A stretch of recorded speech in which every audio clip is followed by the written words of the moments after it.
Hello, everybody, and welcome back to another interview. It is a person who is making his second appearance on this channel, or maybe a few others just in random clips. Well, we'll see if that's the case in the future. Pal, welcome back. Slightly different jersey this time around. Yeah, there's been a bit of a change since the last one we did.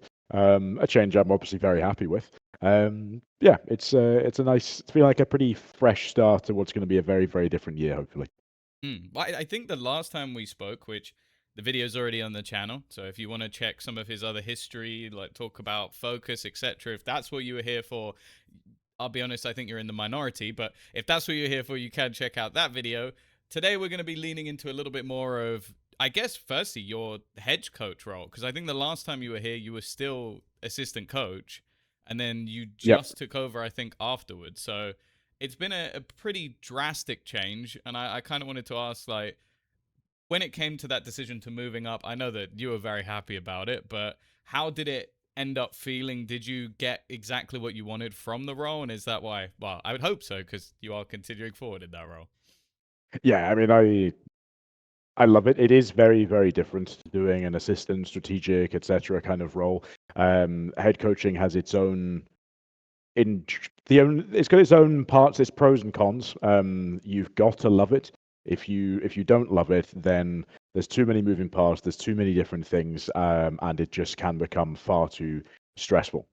You're either the sort of person that enjoys just basically being at the mercy of whatever else is going on around and kind of having to be sat working for everybody else, and doing the most and sacrificing the most. But that's what I'm used to with the last couple of years of esports. That's the job I signed up for and I want to be doing. I really enjoy it. So no, certainly last year when I got given that opportunity, it was one that I was definitely very grateful for, and one that I wanted to take straight away. And yeah, it meant that some of the low points of last year felt lower, but it definitely meant that I could sit back and be even more proud of the work that I was able to do in terms of contributing to setting the guys up for the inevitably quite a few high points that we did have.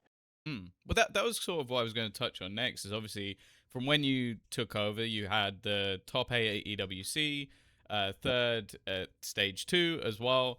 Although I know for a fact they were frustrating. Looking back, is there also quite a bit of satisfaction from those results? Because I think if you compare to beginning of the year expectations, you did blow them out of the water. Yeah, I mean, at the beginning of the year, I remember being stood in the arena talking to members of management, going, if we can get into playoffs by the end of stage 2 in EMEA and try and get into top 8, that'll be a pretty good success. Because realistically, we were the last roster to be built. We were a kind of it was a bit of a mishmash that everybody was pretty down on right from the beginning. We had people thinking we'd be doing well if we got 10th place, enjoy 10th place, and Who said inevitably, that? inevitably, we enjoyed having that sort of pressure. We enjoyed having the kind of, right, you're either going to be like, no one expects anything of you. And I think a lot of the time people gloss over how much pressure that actually does put on people when you've got a bunch of young guys who really expect a huge amount of themselves and are constantly being told in content, in whatever, in conversations with people, no, you're going to be bad. Like then there builds up an expectation, and to constantly overcome that, I think was really, really enjoyable experience for all of the boys involved. To quite go as far as we did, yes, we got heartbreakingly close at multiple points throughout the year to some even more pretty cool achievements. But it's like you have to look back at that year and go, yeah, incredibly satisfied with what we did, especially outside of the server. It's a bunch of people that became very, very close that would have otherwise not known each other whatsoever, and their paths would never have crossed, who got to go and, yeah, beat a lot of those expectations. Yeah. Going to the first international event, doing EWC. Shame we went out to Heretics in the way that we did, but the experience of being there, having some of the wins before that against 2 international teams, coming and finishing top 3 in EMEA in stage 2 at the end as well, even though it wasn't enough. Yeah, I think to say that we weren't satisfied or weren't happy with what we were able to achieve would just be mad. Yeah, I then kind of wanted to bring up some bad memories and sort of talk about that defeat, because it is I'm trying to think of a tougher way not to make champions, and I genuinely don't think it exists. Like, what? Yep. How was it in that? Well, not how was it. Obviously, no, it was bad. But the process of like having those sort of defeats, and then obviously the team kind of dissipating after that. Is there genuinely anything tougher that you've been through in esports? In esports, no, I don't think so. No, for sure not.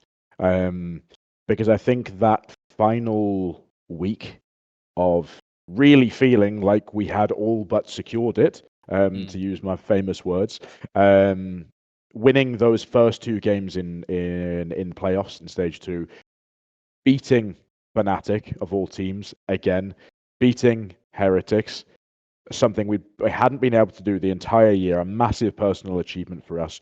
Going against Liquid, who had basically eliminated us from qualification at everything else other than the EWC qualifier. And then coming so close to basically making the perfect run all the way through the upper bracket, Mm. beating all the three big teams that we had ahead of us, and just to qualify for champs, the perfect dream run. Absolutely, we were so close to it. And 11-8 on Bind in particular, I was thinking we might have done this. We're not there yet. We might have done it. Obviously, things then just collapsed from there, and then everything else that happened outside of the server only added onto that. And then we had to go into a really well-drilled Giants roster, who just came in with so much energy off the back of a win. A blitz just wiped us off the server pretty quickly, to be honest. And then everybody had to go home. And yeah, we had a nice couple of days as a group afterwards, kind of getting over that heartbreak together, but also trying to really remember a lot of the good memories, the fact that we could be satisfied with a lot of the year. But yeah, going from that really high of I think we might have just done it to there's no way we've come that close again, and still not made it. Um, there isn't anything. Yeah, I think there's perhaps only one other experience that's been as personally heartbreaking in esports for me as that, and that was a while ago now, thankfully, and not results based. I want to kind of then ask, in terms of your like first year in the tier one as a head coach, I guess it was even sort of kind of half a year. What would you say that experience has taught you? Like, what is the biggest thing you're going to be taking into this Vitality squad as, okay, I took that from last year?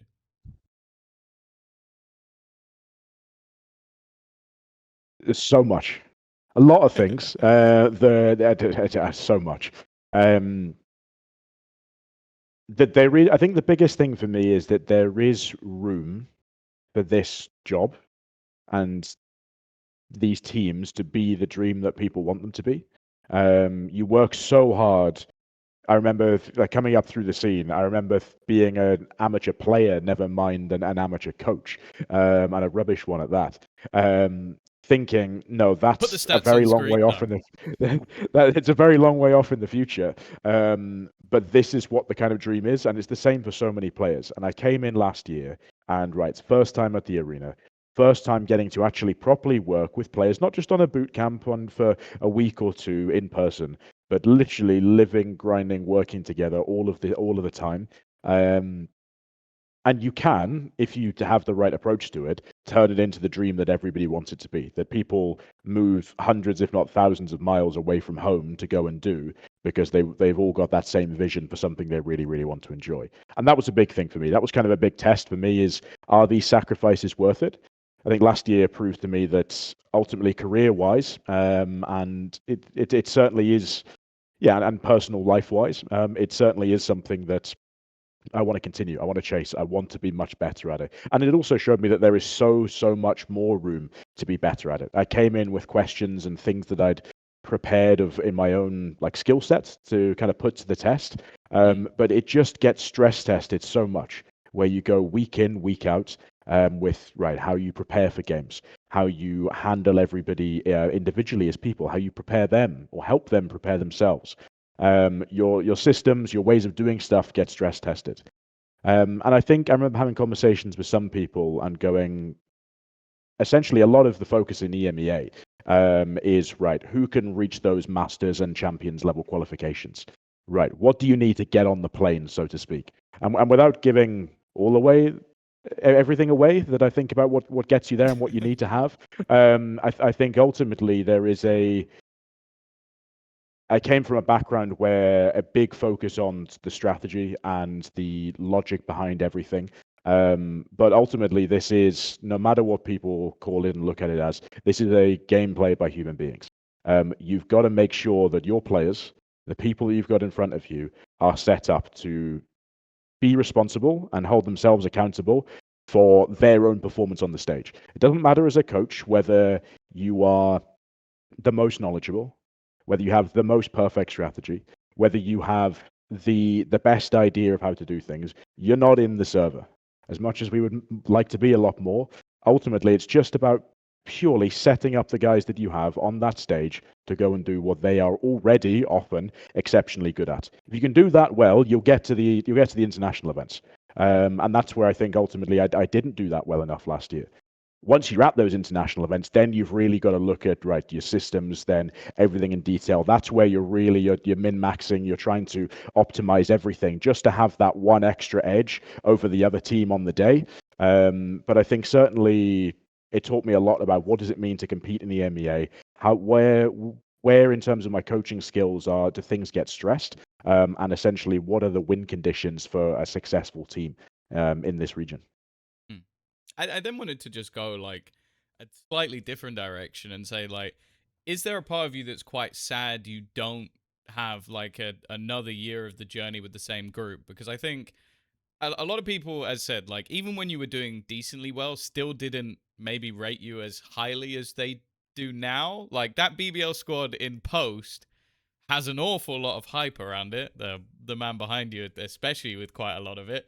Uh, so are you a bit sad that you don't get to keep the same group, even though I think we all know the group you have now is pretty damn good? Yeah, obviously very happy with what we've got this year. But no, of course, like it was in a lot of ways a dream group of people to work with. Obviously, the joke, the meme, the belief is everything came out of Mm. that group. That was the one thing that tied everyone together. And that's something in itself is quite special. Just having a bunch of people who are turning up with a lot to prove to everybody else because they back themselves massively. With right a very very open mindset to the way in which they want to do things, how much they want to do. I really pushed the guys a lot last year. So yeah, I think it always would have been nice to kind of continue that miracle run in many ways and see just how far you can push it. But I think we also all knew that as soon as we got to that point, it was kind of a one season wonder in some ways. Like we knew that was going to be it. Maybe like before we went into those final months, because all of the boys were playing so well and proving just Yeah. what they were capable of. With a lot of them with being rookies basically, or previously considered as washed, as Jamppi was. All So right. yeah, I think Clipping that. I think it would have been nice to continue with all of them if we wanted an amazing story, but I think we had to all be pretty realistic of we've managed to get something to work here and really make it work. But there were a lot of things in the game as well where we were all relatively different. Finding a vision throughout the year for the way that you can bring all of those players together strategically was always really, really hard because we had a lot of different people coming from very different backgrounds with very different ideas of how they wanted to play the game. And I think our biggest success was the fact that we were able to do that and have that coordination for so long. At least that's probably one of the things I'm most proud of. Um, so yeah, would have been nice, but we were all fairly realistic about it, and we wanted to move on to pastures new, and see what we could all build for ourselves, basically. Yeah, my final question about the sort of like the BBL era before we move on to the future is, it, are you glad that sort of the first team you went to did have slightly lower expectations, and Oh like yeah. allows you now to sort of like learn a bit and then come into the current team where I will say the expectations are very high? Yeah, obviously. No, I think coming into that environment is almost a perfect playground for me to come in and basically go, right, let's just go and see what works. Let's take some risks because actually, what do we have to lose? With things like I think one of the most well-known ones was right when we prepared against Liquid in playoffs just before Masters Toronto. And we brought in some comp changes. Me and Jamppi sat on the server. We cooked up some split and absolutely destroyed them on the second map because we knew they were going to pick it into us. Taking those sort of risks was a lot of fun, and I think if you then come straight into a big team, big expectations, first year on the job, it's a lot more difficult to be confident in taking those risks until you've kind of test run them first. So no, I think it definitely gave me a massive playground, and the boys did as well. To be fair, in giving me a lot of freedom of right, let's go and do these ideas because what else have we got to lose?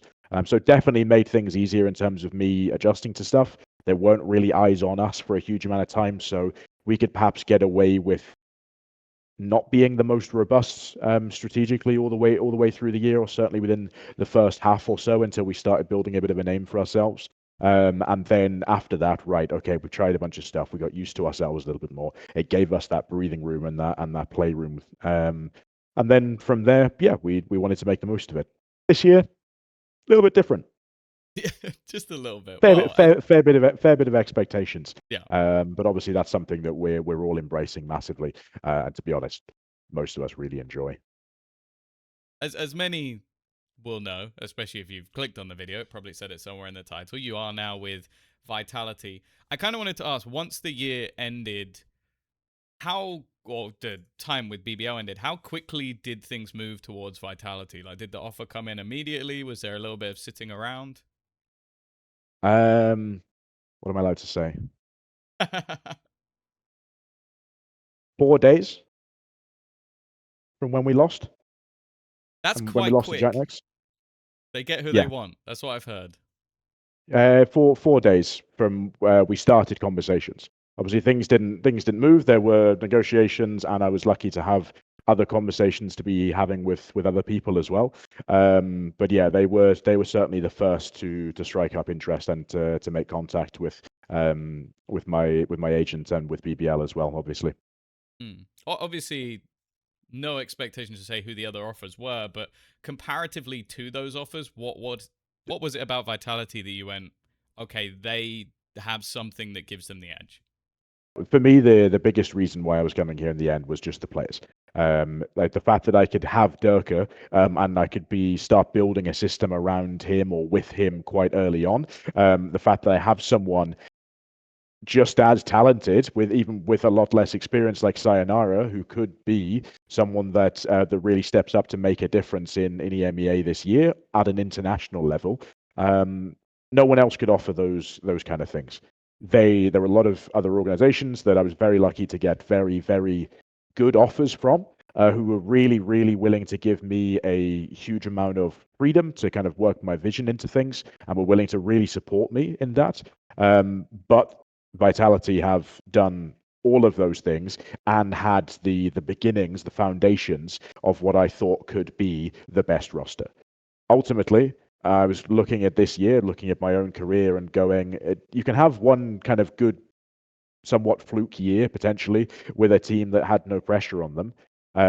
That's cool. But if I want to make a career out of this and prove that I'm worth my salt, in a lot of ways, then I need to be able to do that continuously. And ultimately, the only way you do that is by being successful, by winning the video game, by being the first team to 13 rounds. So lots of very, very nice, like sort of additions, luxuries within a lot of offers.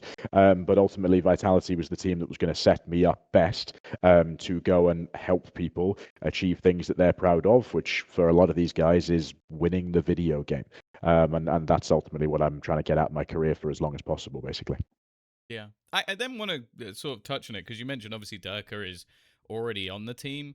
Coming into the roster in general, I think most people had high expectations that maybe not even just him, but maybe even the majority of people would be sticking around with some pretty heavy hitters. I kind of wanted to ask, how much control did you have over the signings, but also who stayed in the team? Vitality have been very, very good with me in this off season. Ultimately, I was always reporting to and working alongside Bangovic, our general manager. And between us, we were the ones making the decisions. But realistically, Andy was basically going, right, it's yours. Here's the keys. And that's Okay. what Vitality had promised me from the beginning. So in terms of who stayed and yeah, before anything else, I was told, right, here's what we have, here's our situation, here's who we've had on the roster. We'll give you a bit of sort of our feedback from everybody. I then wanted to make sure that I had a conversation with everybody that was involved in last year's project that was at least interested in staying on, so I could get a bit of a read on them, see if they'd fit what my vision would be for this year, etc. But no, Vitality absolutely gave me not free reign entirely, but they gave me a huge amount of freedom to do stuff as long as it made sense to them, basically. Yeah. Well, then it kind of brings me on to Les, because I think last year, looking at Yeah. individual performances, an incredibly talented player, I think he was the one that I think most people were maybe surprised ended up leaving. Was there a world where he stayed, and also what was the reason he didn't? Yeah, so I think less everybody knows just how high quality of a player this guy can be. He's still very young, people forget that, yet he has a huge, huge amount of experience. I remember as I said, we were having conversations, or I was having conversations with all of the ex-players. My one with Les was the longest by far. I think we Mm. sat for Les three is and a mine. half hours until like 1:30 in the morning, like my time, which for me is quite late, but for everybody else, maybe not. And it was genuinely one of the most enjoyable conversations I had as well, because we really got into a lot of depth about the way he sees his role, the way he sees teams, and what he wanted to contribute to a team, most importantly than anything else. And to be just very, very clear, and I've said this to him before, the reason why that he wasn't involved was nothing in game related, really. Mm. It's not like there are massive issues outside of the server. It's just I needed to pick people that fit very specific puzzle slots in what I was trying to build. I think he has a huge amount of leadership potential, given his experience, given the people that he's worked under previously, given his vision for the game, which I think is the best skill, the best attribute he brings to a team as well. But I kind of had in mind, right, the fact that I wanted to bring in Jamppi, the fact that I wanted to have Derke still staying here as well, the way that my system kind of works in terms of, right, there is at some point strategically a lot of top down stuff. So the only reason he wasn't involved was because I thought, A, he wouldn't enjoy working in what I was trying to build, and he would be better off finding something better if he could. And B, because I thought the way that I want my leadership structure to work doesn't really have a role in it that he would fit naturally. So either he would be uncomfortable or somebody else would be uncomfortable. And at the end Okay. of the day, if you're trying to build a team that is going to, because I don't think the expectations of this roster would change if we had less in instead. And if you're going to have a team that's trying to operate at that sort of level, you can't be going into the beginning of the season knowing that someone's going to be uncomfortable here somewhere. And Yeah. even though no matter who you are, I could say, oh yeah, I'm willing to sort of make compromises here or there or whatever. When the pressure is on, when things are going badly, and inevitably they will do, those bits of uncomfort and bits of friction, they're going to turn into problems. And there's no point trying to build a team with this budget at this level with these ambitions if you're purposely letting some of these areas of friction already exist within the roster. So no, thoroughly enjoyed my conversation with Les. I think he is someone that can bring a huge amount to a lot of other teams out there. It just didn't fit with my vision for stuff, unfortunately. Fair. Obviously, Jamppi and Profek were a large part of your 2025. I wanted to ask, was there any like package deal, or was it just you joined and you went, I need these guys on my team again? No, I think Profek knows this, and I've said this to him at the time.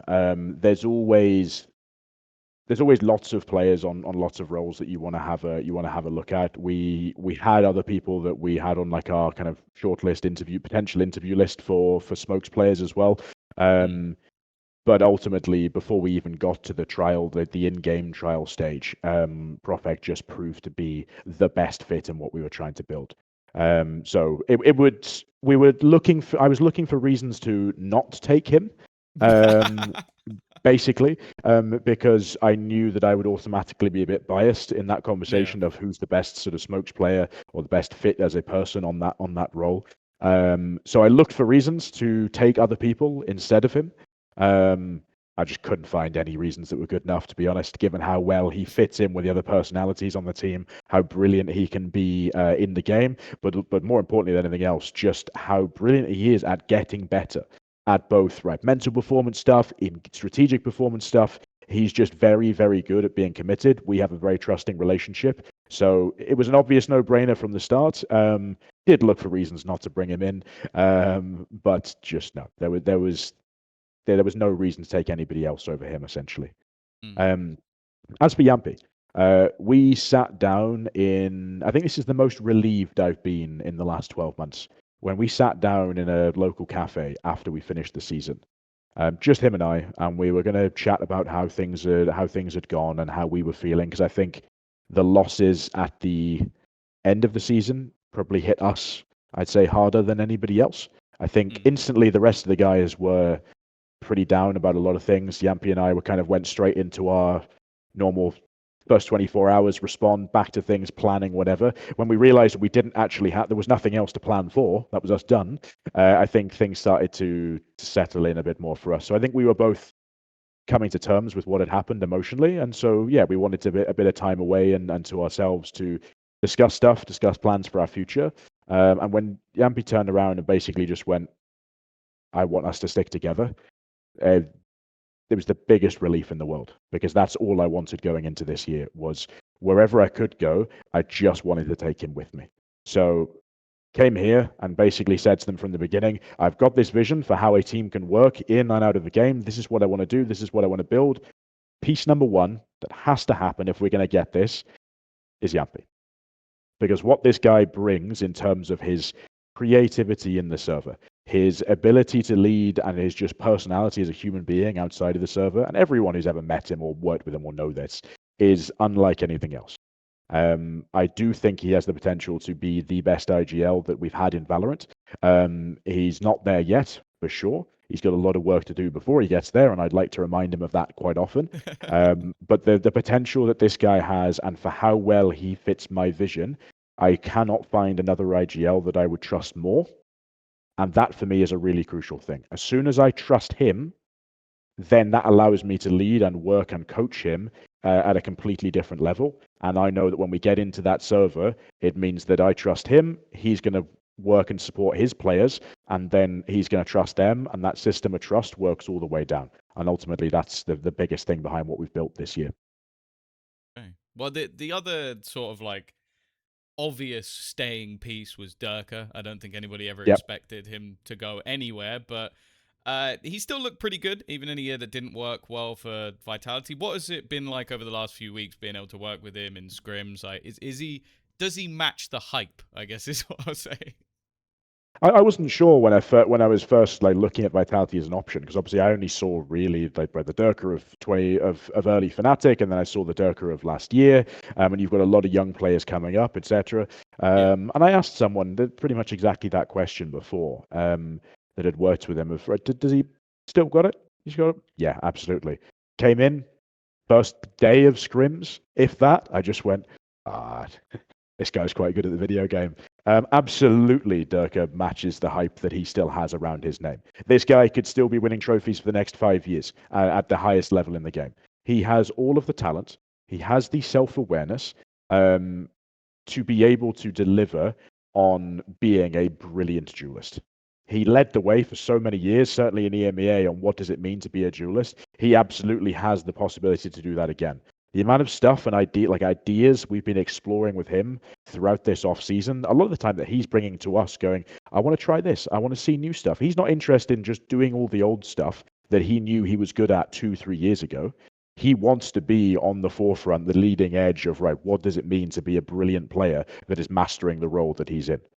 He backs that up with a stupidly good aim a lot of the time, and obviously a very, very high level of game sense from someone as experienced as him as well.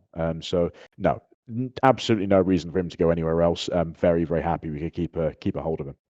Yeah, I think the most interesting piece of the puzzle is, of course, Sayonara, someone Yeah. that won't be able to play the early stages. But I kind of wanted to ask, like, it looked like he was signed by the org as more of a long term project. We've seen a couple of teams do that here and there where he was already sort of involved.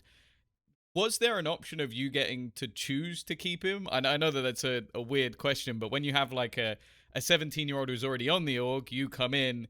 If he hadn't met the expectations you set, would there have been a choice there? Or was it like, oh, he's just insane, I don't even need to think about it? Yeah, that was a conversation we never had to have, because I also came in knowing that he would, obviously the organization's made that investment in a very clear talent coming up. Yeah. So it was always my intention from the start of, yeah, we're going to have him involved whenever he's ready. So no, never. That was never really something that's crossed my mind. Certainly at the beginning and all the way through the off season. That's also never been something that's had to cross my mind either. Of, oh, I wish I'd had the choice, because you always take risks coming in with working with players that you don't really know, especially young players. But so far, no, he's proven, and it's not just in terms of his aim and his ability to get frags in the game. But I think what's impressed me most about him throughout this season is his vision for the way the team can operate and the control he can often exert, especially when he's dead. His dead comms are often fantastic. And it just Okay. brings a level of composure and structure in the high pressure moments to the team that you would expect of someone with 5, 10 plus years of experience on what he has. Hmm. So no, never a conversation I've really even had to entertain in my own head. Never mind have with anybody else. Fair. I want to say from the first few weeks of like being able to sort of have him in the team, you have Project Blender as well. Does he stand out in comparison to other young players? Because obviously, you like last year you worked with Levin, an insane individual player, but this guy is signed before he's old enough, so you kind of have that extra little bit of, is there something that made him stand out? Yeah, absolutely. I think Sayonara stands out in pretty much every metric that you could measure somebody by.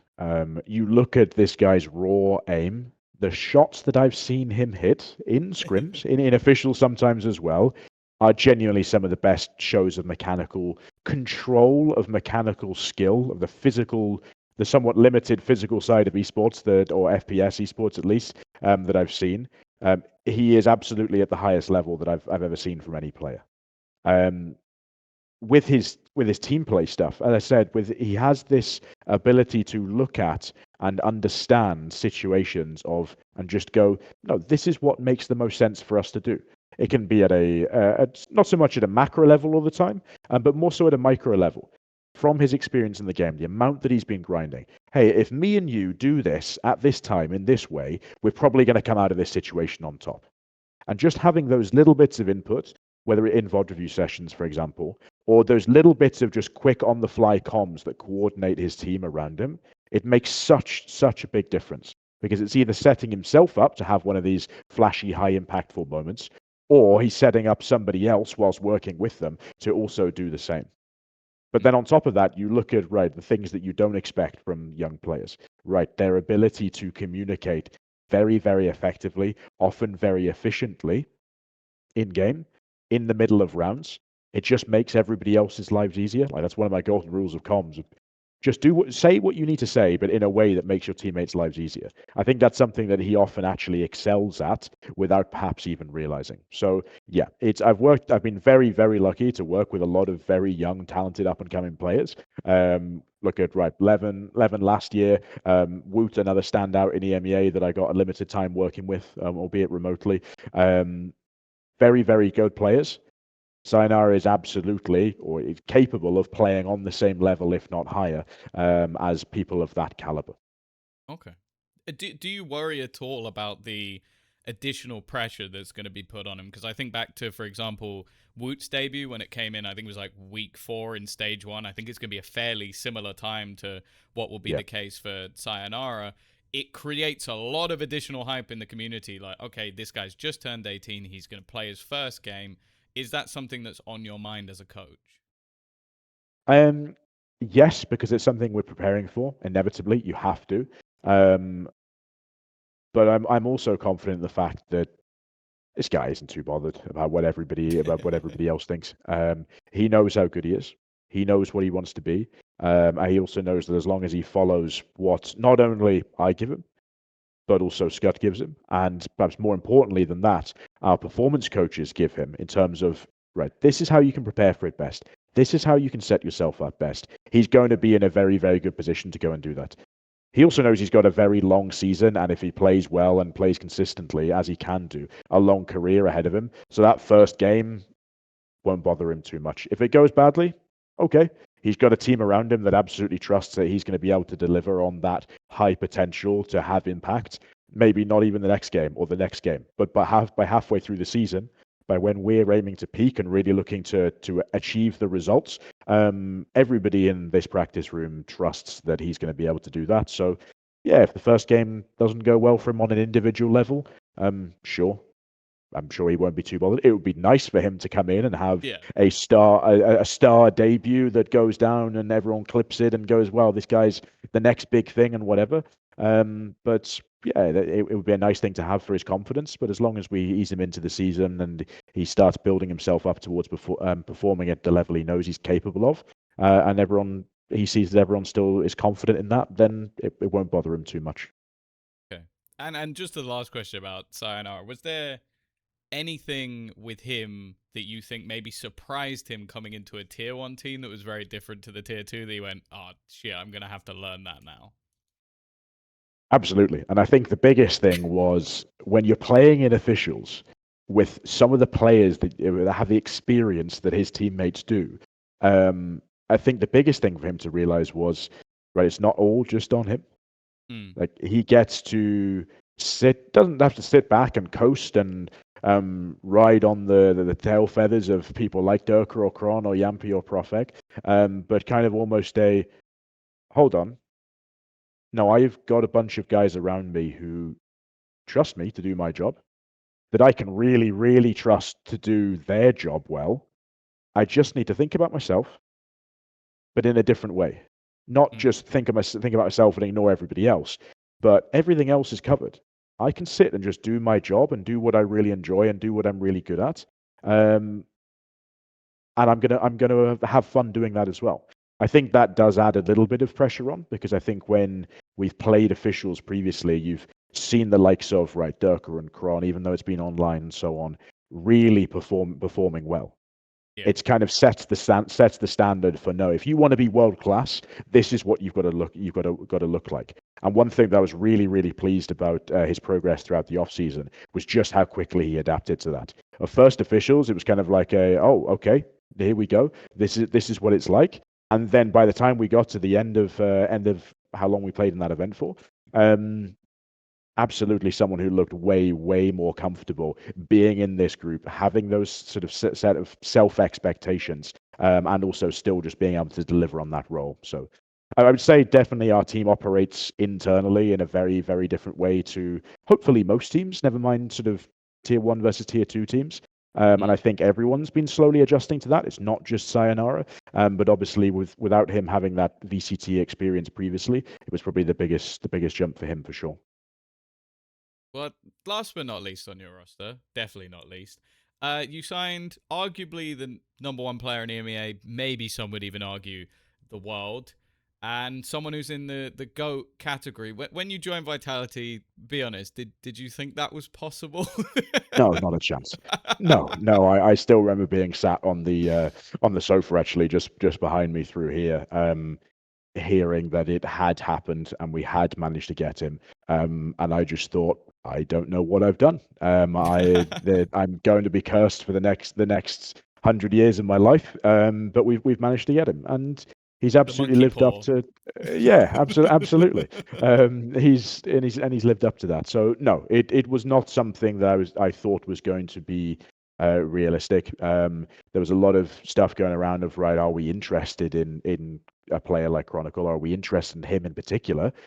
Yeah, obviously. Who wouldn't be? That was a Genuinely, quick anyone would conversation. be. Yeah, genuinely, no one. I think I told anyone that had asked me that question would. Yeah, who wouldn't be? Mm. You'd have to be mad to not be interested in a player of that quality and caliber. But obviously, like we didn't have any like conversations with him until very like quite late on in the off season, to be honest. And then everything moved very, very quickly.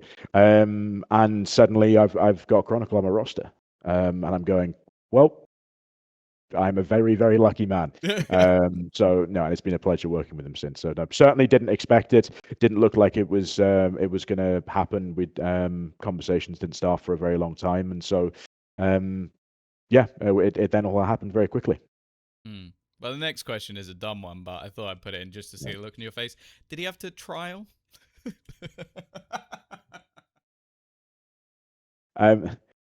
No.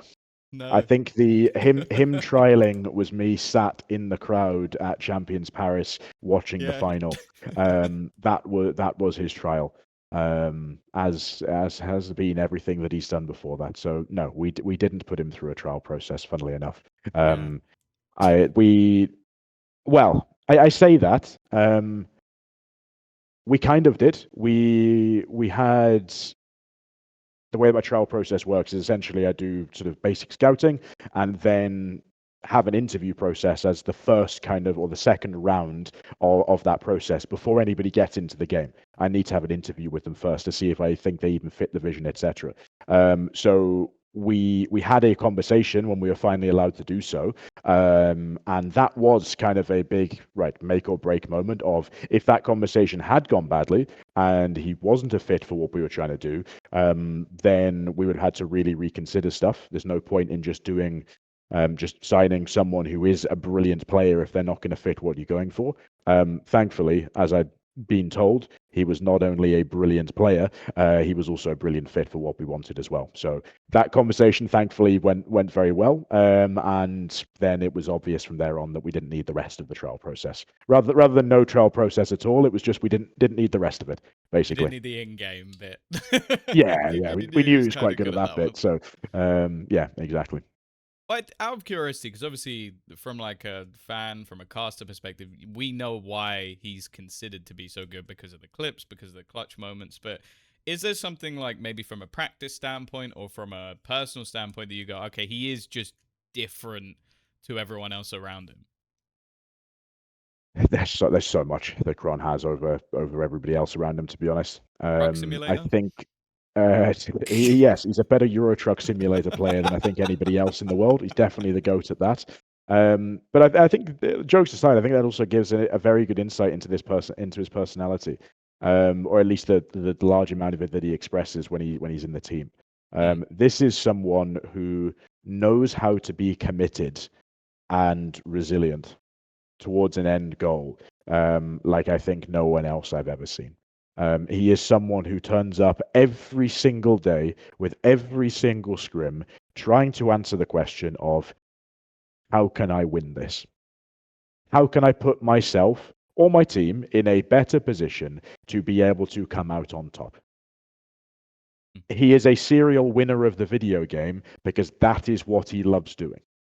And I have seen no one who is as ruthless in their approach towards that as him before. And the achievements that he has is a testament to that.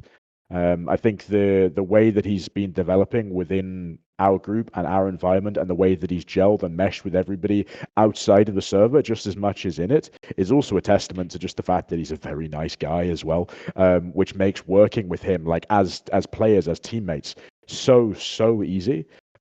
We have a little like some jokes about the fact that he's obviously achieved a lot quite a few times, about ego and aura and things like this. But no, Kron's one of the most enjoyable people, like as a teammate to have a lot of the time. He brings a lot of laughter, and then has that ability to switch it to no, like we're bad at this.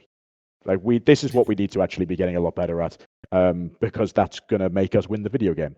And so as an asset for coaches, he just brings so much as well. So yeah, I mean, I could go on talking about a lot of these guys, Kron in particular, for a very long time. But I think it's that ruthlessness towards the mindset of this is what I'm here for. This is what I'm living in this country for. This is what I'm living in this city with this team. He obviously had, I'm sure, a lot of options to pick for this year, but he just wanted to go for right. Okay, no, this is the one where I see myself achieving things. and that's what we've gone for. So, no, a brilliant player with a ruthless mindset towards, I just want to make things better so that we can go and win stuff. And I don't think anyone matches him on that for sure. Well, you also, another person who you sort of joint backup with is your assistant coach, who you've stolen back from Fnatic, because obviously he was the analyst on BBL just below you as assistant coach. What was it that he brings to the table that maybe others don't as an assistant coach that you were like, okay, I need this guy back on my side again? Makes a good cup of tea. Yeah. Not that I drink it. He He can enjoys it a fill in lot. scrims and play better than He Derke. can fill in scrims and did one day and ended up being better than Derke, which was quite funny. Not that Derke either of was them were any very good on. ill, for Yes, context. not that either of them were any good on that day whatsoever. All the Vitality fans went, what? A decent sense of humor. Someone who insults me for being British. No, I think a lot of people would see it as a very obvious decision. I remember also a lot of my reactions happened in the room behind me, being on the phone when Scutt told me that he was going to actually be joining us, or that's what he wanted to do. I know it was a very difficult off-season in a lot of ways for him. There was very obviously had a lot of reasons to be staying where he was, and had been a big part in a very successful project last year. And I didn't think he was going to come.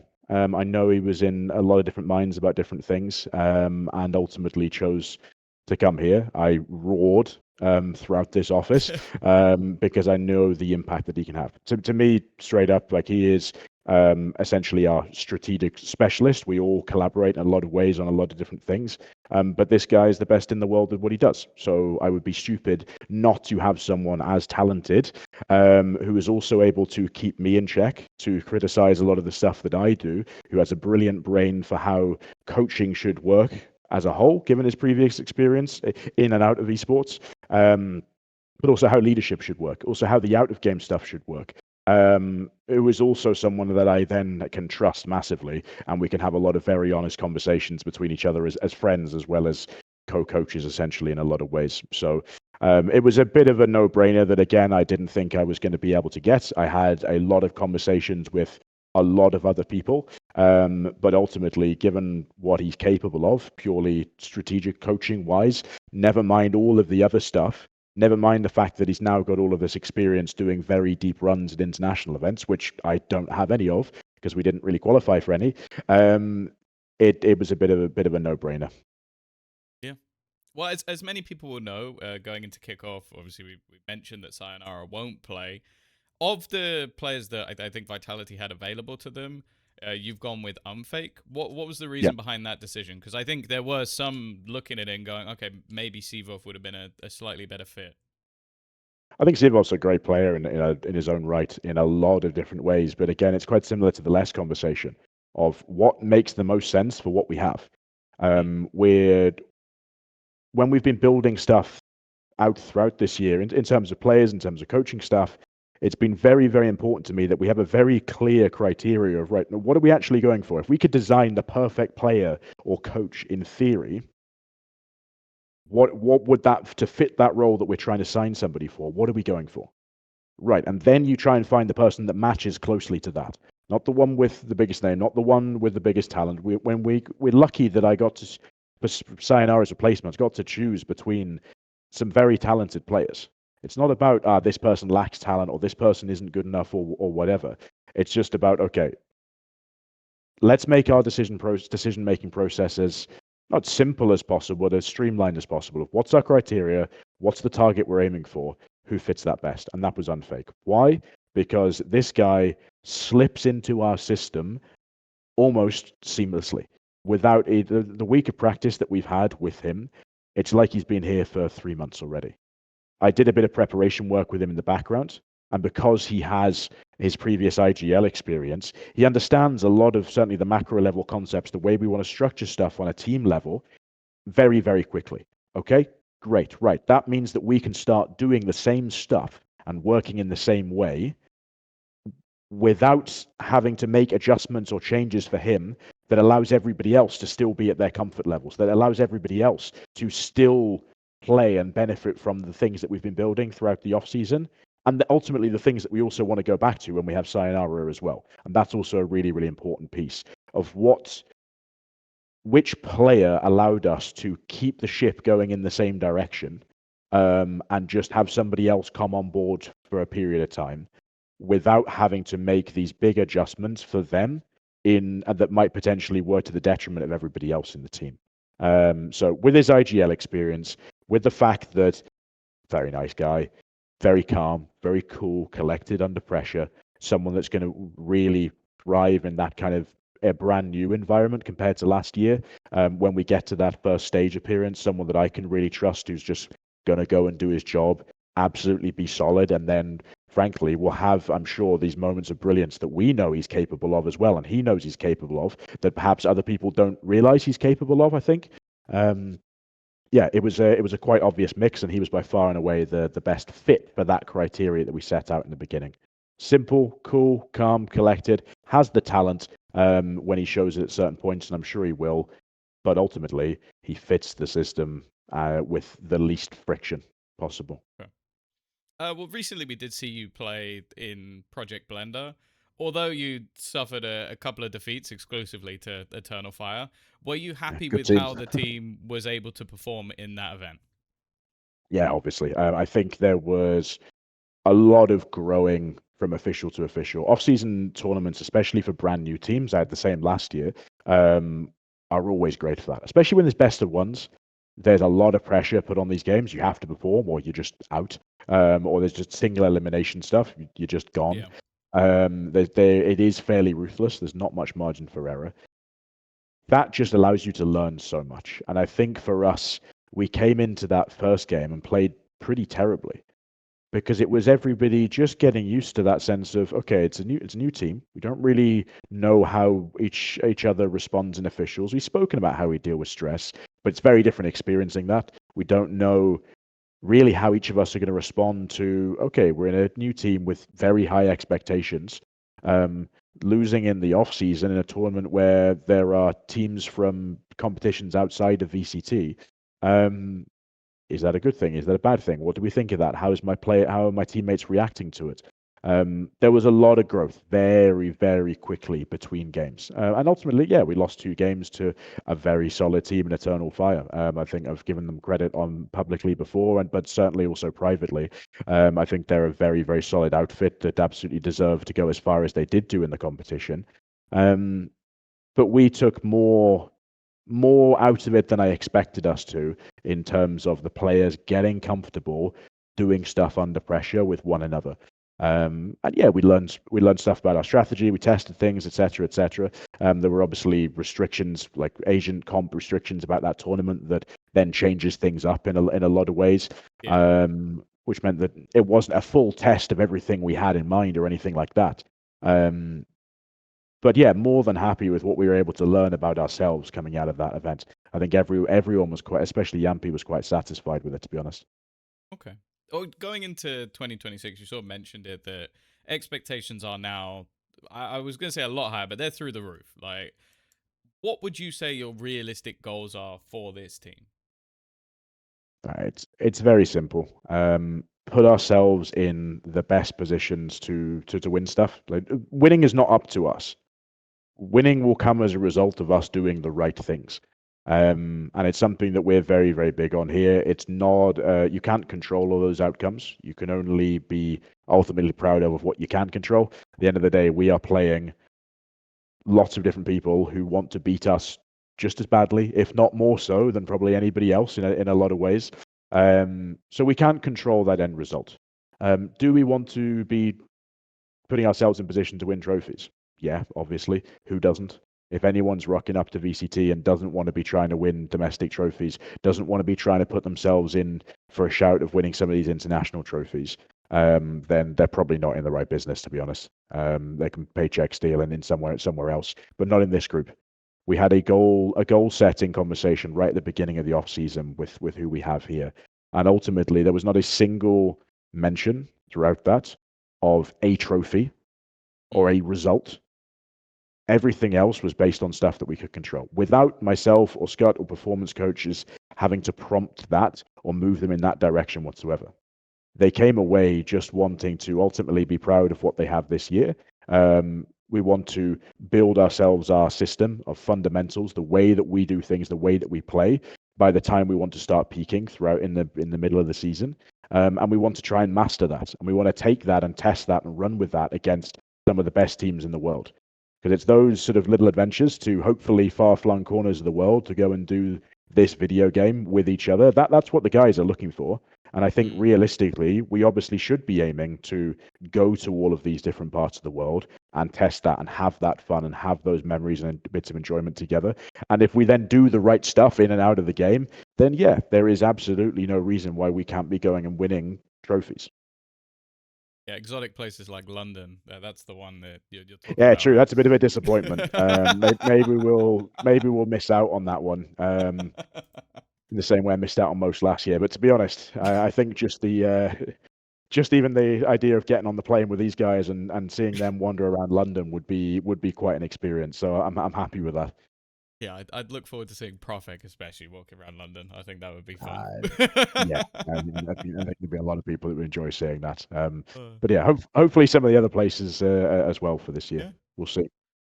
Wow. I then kind of want to like shift just a little bit and talk about some of the other teams in EMEA. I kind of wanted to ask if there's any team that you think people may be underrating or overrating heading into this season, because there's a lot of talk about a lot of teams being up the top or maybe further down the bottom. Yeah. I think there's always at this point of the year some massive question marks. I think it's probably easier to say which teams I think people are underrating more than anything else. I think an obvious one would be Pacific. I see them as having the potential. I don't really know all of the people in it or the personalities in it. I wouldn't be surprised if they ended up doing something similar to what we did last year, where they end up just taking some risks, bringing some interesting ideas, having a really good group of people working together and a really sort of good team culture, essentially, good out of server relationship with each other. And they do stuff that's surprising. I think Casey is always very dangerous in a lot of different ways. I think if they hit their spot, then they could look like one of the best teams in the world by far. If what works for them ends up really, really working, often in the same way that I think Giants did last year, I think they can end up looking like the 2026 version of last year's Giants as well, of just almost coming out of nowhere, but in fact it's actually just a result of a lot of work that's been going on in the background. I think who else would I say is potentially underrating? No, I think those would probably be the most standout ones to me. There's certainly other parts of other rosters and coaching staffs in particular that I'm really looking forward to seeing. Looking forward to seeing what Paco and Kundi do over at Gentlemates. I knew that was coming. I'm a big fan of those two. I think that's a really exciting combination. So that could also be one that people are underrating massively as well. In terms of overrating, I think it's very, very hard. Obviously, you've kind of got the big three from last year being Heretics, Fnatic, and Liquid.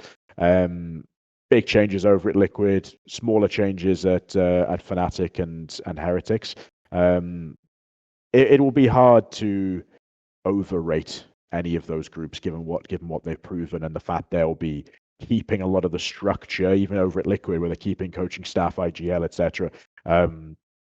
And they're maintaining a lot of that structure into this year. I think it would be difficult to be down on a lot of those teams, or too down on a lot of those teams.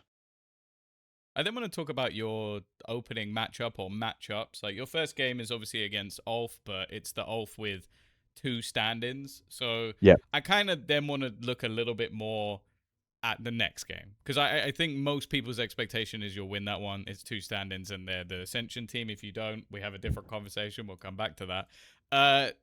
Your potential next match would be versus Team Liquid, which by all accounts last year was your bogey team. Are you excited that could be one of the first sort of games? Get me in that server right now. Get me in the server. Get me in the coaching booth. Yeah, I mean we've got so much that we want to get. Certainly for myself, Jamppi and Profek, obviously. Um, I'm very confident that the guys will be able to go into a lot of these games and kind of treat it as another game, and be level-headed on the match day. I'm not worried that people will be too emotional.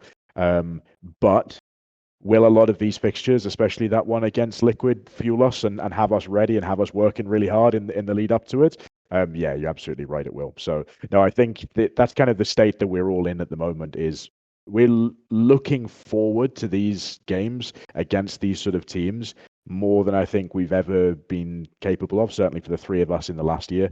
Certainly for myself. I just want to get in there and have a go at them again. Okay. I then wanted to lean it on to like, who do you think you'd most want to beat? Because there's a lot of, I'll get like the potential rivalries. You've got Liquid, who obviously struggled against, Fnatic, who you kind of stole one of their talismans and their assistant coach. So I feel like there's a bit of a rivalry there. BBL is your X squad. Heretics, I think the EWC exit, and obviously GX for the most recent one. Is it one of them, I'm guessing? Yeah, I think it might be one of them, Tom. I think just going through the list, like BBL, obviously those players, and Key in particular, who I know, I like those guys a lot. I think it would be a very fun matchup against them, with obviously all the history of then playing against BBL. That absolutely would be a lot of fun. Absolutely would want to beat the little brothers, or as they were to us a lot of the time last year. Absolutely would want to beat BBL as an organization. But I think you also have Liquid, but Liquid's a very new version. So Yeah. maybe it's not quite the same, even though they were, as you say, our bogey team from last year.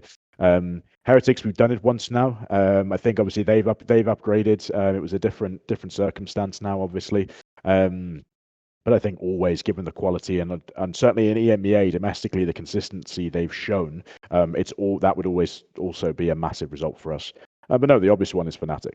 Get me in that server. Let's go. I think there is enough now between both teams, that is one that we will both look forward to.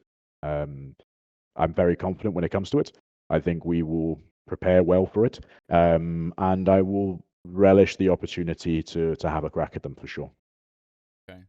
Now, penultimate question. I would say Vitality is once again, as in previous seasons, in that bracket of super team. Do you agree with that as a premise? Because it's like I feel like that's always how this team will be talked about, because you have Derke, Chronicle, like you've got big players. Yeah, it literally depends on how you define super team, because a super team to me is a team where people just get the biggest name, the biggest talent on every single role that they have and put them together in a team and then put them out onto the server. That's really not what we've done. We've got Derke, yeah, that counts. Got Kron, that counts. Yeah. But a year ago in the off season, Jamppi was getting like Jamppi getting barely anything, barely any opportunities. But he A probably year was, ago, of the upcoming IGLs this year. He was number one. Like I would say of the IGLs so you could now, get, yeah, he was. but he hasn't IGL'd for 5 years and Mm. been at the top I there. guess you'd have Was to he have signed absolutely my Boaster first though choice? for it to really be like. So there we go. And then right, you've got okay, we've got Profek coming in. Was he statistically the best smokes player that we had throughout last season? He was close, absolutely. Maybe But third. is he a brilliant smokes player that fits into what we're trying to do here, in and out of the game, better than anybody else? Yes. Yes, we have an up and coming prodigy player who absolutely should be a talent at a superstar level, but he's not been able to prove that yet. We still have one rookie, one guy who had his rookie season last year, one guy who's had his rookie season on IGLing last year, and then okay, yeah, you got Derke and Crom. So I think it depends how people define it. There's a lot of Okay. reasons that you could say, yeah, this is a super team, but I think that's only because of what's been proven recently and the fact that some of these players have really put their hands up over the last couple of months, the last season, and said, yeah, do you know what? I really should be in contention for one of the best players on my role, at least in Europe, if not far, far beyond that as well. So I've put them all together for a reason, because I think this is a super team, but perhaps not in the public fandom sense of the word. that's often thrown around as often more of an insult than anything else. I think it's super team comes with connotations of being put together poorly. This might have been. I guess this will be a test for whether I have put it together poorly or not. But I think there's been a lot more consideration of chemistry and how do these players actually interact with one another and complement one another, regardless of whether they are the best player on their role. But the fact that we've been able to come out with players who do that, who are also brilliant, if not the best on their role, just meant that I was a very, very lucky guy to come out of this off season, to be honest. Okay. Well, final question, as it always is.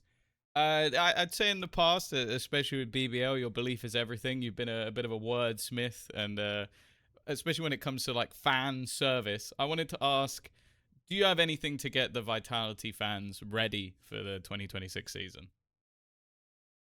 To get them ready. I think they've already got us ready, to be honest, more than anything else. I think they obviously saw just what Vitality is capable of in Valorant at the beginning of last year, and unfortunately for them, they didn't get what they were hoping for the rest of it. They've seen what Vitality is capable of when it comes to other games, when it comes to their Counter-Strike in particular.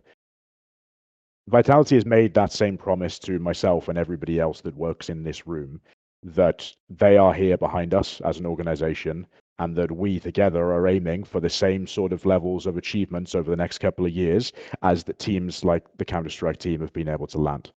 We're not here to muck about and go, yeah, we're happy to sort of sit at a mid to average level and just qualify for international events here or there. No, the idea of this project and what Vitality are aiming for is absolutely to be at the top of at least EMEA, if not beyond. That's what we're here for. That's what we're about. And if you got a bit of it last year and you enjoyed it, then buckle up because there should be a whole lot more of it this year as well. Well, pal, it And is however you always. say that in French. Yeah. Don't worry, I'm sure I'll translate this. I won't. Either way, pal, it's been a pleasure as always. I wish you nothing but the best of luck, and well, I'll see you soon, and hopefully I'll see the viewers soon in another video. Thank you very much, Tom. Appreciate it. Bye bye, everyone. Bye.